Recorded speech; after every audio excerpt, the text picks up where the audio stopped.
Hello and welcome to Mind the Culture. In this adventure, I'll be taking you on a journey around the world to explore how our culture impacts our mental health, how our beliefs, history and religion influences our sense of self, how our food and rituals shape our day-to-day life, and how we can learn from other cultures to better our mental well-being. So it's time to not only mind the gap, but also mind the culture. Let's go.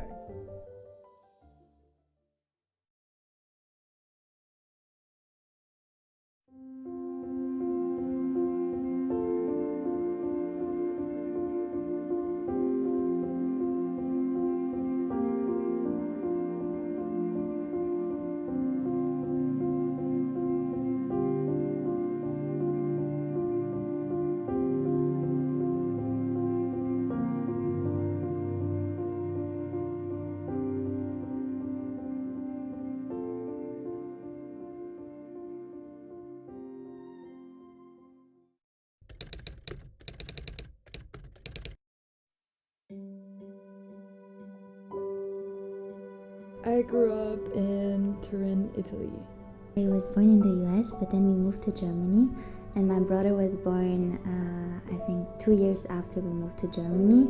But then we moved in France and then to Belgium, so I think most part of my life was in France. I'm Colombian, right? So I was born there and I was raised, most of my formative years were there. At the end of 2009, I moved to Brazil. At the end of 2016, I moved to Germany. My dad is not French at all, he's German and Turkish. So I grew up in near Munich in a small village for 12 years, and then I moved to Göttingen. I grew up in Germany basically for most of my life, 14 years of my life. And after that I moved to the US. So I lived in the US from ages 14 till 18. Yeah. I was born in Turkey, and I lived there until I was 6. And then when I was 6, I moved to Berlin.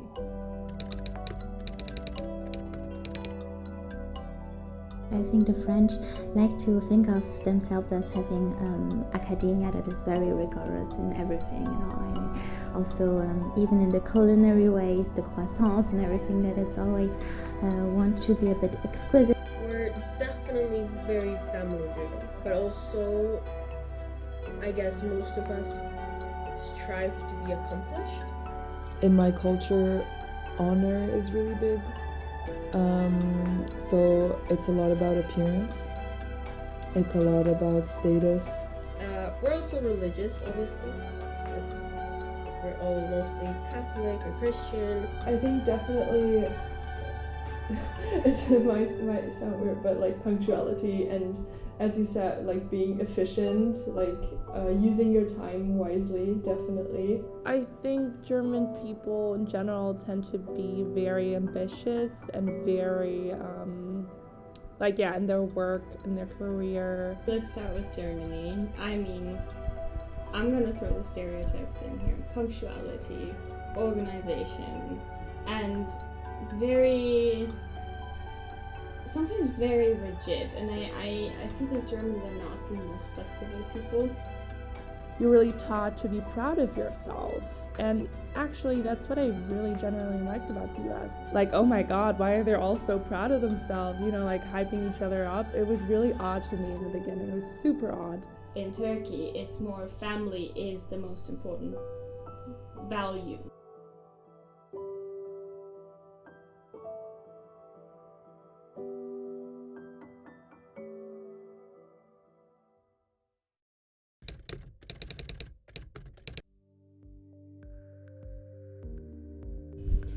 I think in Germany it's definitely the skinny, which then is often, I think, even interpreted as a person being disciplined. In Germany, it was really I remember it was all about being skinny. And in my high school, people were actually celebrating being curvy, and that was so new to me. And and that really changed how I see body image in general. yeah. I did not read that many magazines, but from just the pictures you would see on Instagram and on social media, most of the models until now, they're just really thin and they're really tall. The ideal in Colombia is like Sofia Vergara in an office setting, and then in Brazil, everybody has the Brazilian butt lift, for example. You know, like it's the name of the surgery is Brazil. I think like Italy is very divided between the north and the south, so I think it differs a lot. I didn't perceive, at least when I was in Turkey, that there was just as much of an obsession with thinness. I'd say Turkish people value just a healthy looking body more, and even I think even a body that is what some might consider chubby or a bit curvier, I would say that's probably valued even in Turkey. But I'm from the north of Italy, so in the north I would definitely say like for women especially, the more petite you are and the skinnier you are, the more you're valued like as a human, just in general. Definitely being rather tall, but not like as a woman not too tall. Like you don't want to be taller than like the majority of men. Being thin, athletic, as I said before. My experience, I had a lot of trouble because I'm definitely more on the curvy side and I have bigger boobs, and it's really weird how they do value smaller women or like skinnier women, but then hyper-sexualize the curvier kind of body type. The German ideal doesn't really focus on like being curvy as much as a woman. So it would then rather be like having a rather small butt but maybe bigger boobs, whereas on social media it's both. I don't know if the ideal is like super skinny or just healthy skinny. That I'm actually not so sure about, but the way in my personal environment, I always had the impression it's about skinny.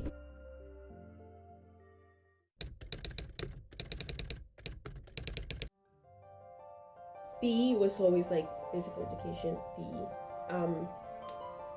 Pain. It was just pain. Physical health we did talk about in like biology class. Things like nutrition. But we also talked about like body mass index. But that is about it. Of course, everyone will tell you that you need to exercise, and that is what defines like your health. But never more.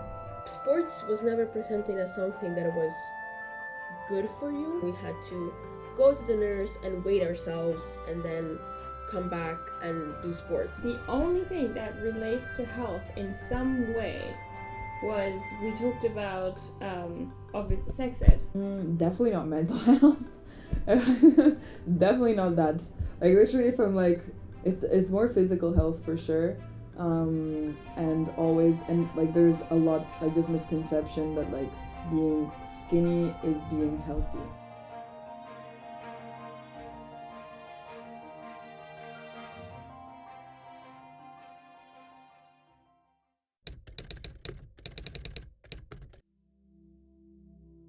I'm thinking of Turkey again because, well, Turkey is less wealthy, but relatedly I had some friend recently that told me when in Turkey it's all about appearance. No body hair, full makeup. A lot of the people that came from a more rich household like were on diets that I know of. Like a lot of them, especially the girls, like they were very picky about what they ate. They felt bad for eating a crisp, like at snack time. They always had healthy snacks, but in a bit of an obsessive way. Our pharmacies, they will have their name, so Doña Rosa, it's like a very typical name, and then at the side it will be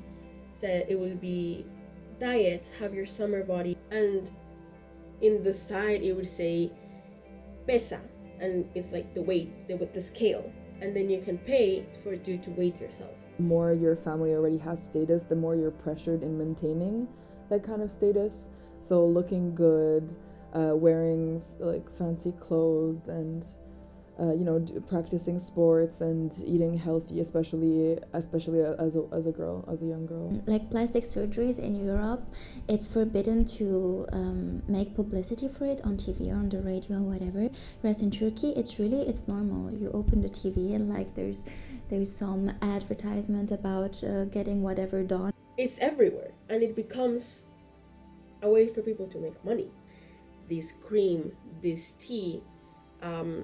My grandma buys this oil, which is, I guess, it's like peppermint oil that you put in your stomach and then you wrap yourself in saran wrap, and it's a business. And it's a business everywhere, but it really does thrive off of people that are poor, that cannot afford to go to doctors to actually see it or see if they can have a nutritionist or dietitian to lose weight, and they just want a quick fix because they feel unworthy. Countries that are more socioeconomically off well, I would definitely say that there's maybe heavier focus on body image, just because there's the privilege to do that, there's the means achieved to do that.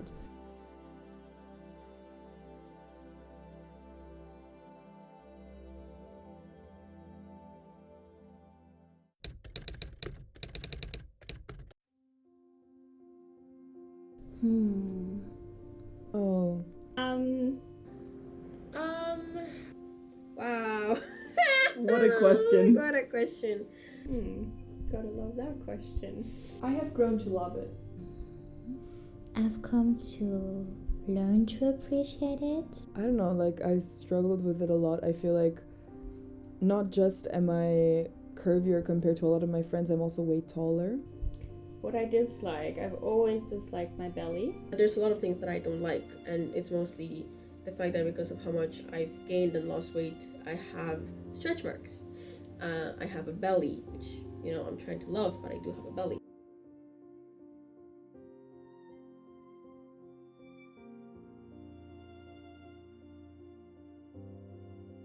Insecurities that have kind of always troubled me a little bit were like my breast size. Part of the things that I like about my body is the fact that, first, I have a fully able body, and I'm grateful for that. I would say I generally like my face and my eyes. I do like my face. I have a very Latin face. What I do like, I like my breasts.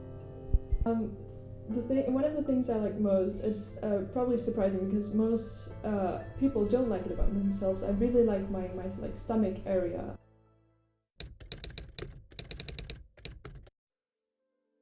I guess it was what I said before, someone calling me anorexic. I was probably 12 or 13. When I was 4, I remember going to my mom was trying to get me to another pediatrician closer to home, where we moved, and she told my mom that if I didn't lose weight, I was gonna die of a heart attack at 9. And I was there in the background, and I was 4 years old. And I remember that vividly. At that moment, it became really clear that the way I looked affected my health. Probably just at the very beginning of high school, like when I was 12 or something, I started wearing makeup very early. And obviously people start to kind of comment on your body, especially during puberty. I remember boys in my class would comment a lot on my breasts.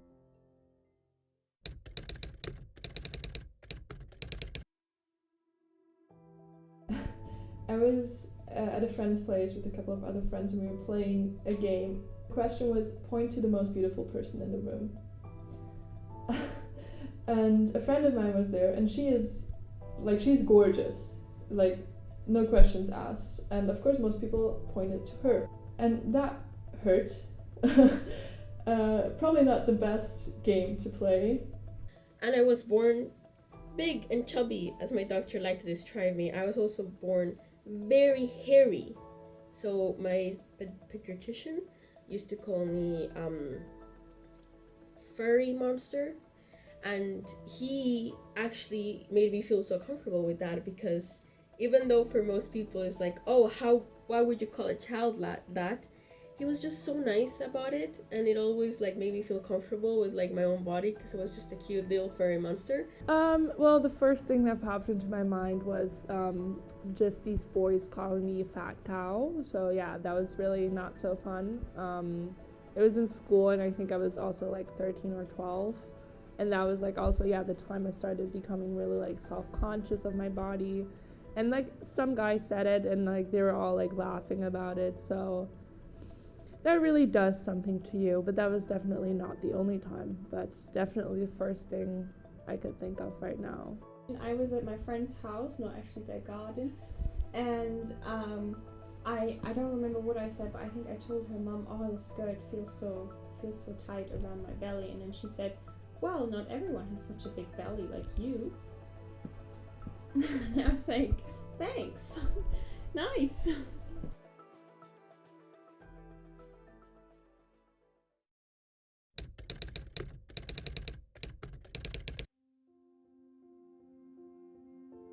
I remember one time I was really like, because it was always reinforced, like the idea that like losing weight is something positive. So one time I think I started getting my period, so like I started shaping into a woman, and like the fatty like stomach that I had kind of like winded down a bit and turned into like more shape, like more pleasant shapes. I don't know, just like more womanly shapes, and I was really happy because I felt like I actually lost a lot of weight, and I was like slimmer. So like I told my dad, like I remember like I was wearing like a tighter shirt, and I told him like, oh dad, like aren't you happy, like I lost so much weight? And he was like, yes, there's still like a few kilos to go, you know. And I remember like just that comment, I felt so bad about myself. I was just like crushed, you know. I was like really happy that I was finally like getting to a shape where my dad would deem me to be acceptable, and it was still a few kilos to go. My parents would tell me that no, everything is fine, but I wouldn't believe them because I would think, well, you're my parents. Of course you're not going to tell me, sweetie, you're not pretty, sweetie, you're not this, you're not that. Of course you're not going to tell me, because also you're not going to believe that. My mom, she tends to criticize her body a lot, with no reason, at least from my point of view. I think she's beautiful. But of course she also did it in front of like my sister and I, and we have kind of like inherited that to look at our body and criticize everything there is to criticize. You know, I grew up with someone who was telling me Beyonce is fat, so, you know. And someone who constantly asks me how much I weigh and whether I gained or lost weight. Maybe around age 10, 11, 12, something like that. And I remember then it was also, you know, my mom telling me, oh, let's go on a diet, you know, let's work out together. And so it was like, in the end, you know, I was just a child. I was like 10, 11, like, yeah, not even in puberty, really.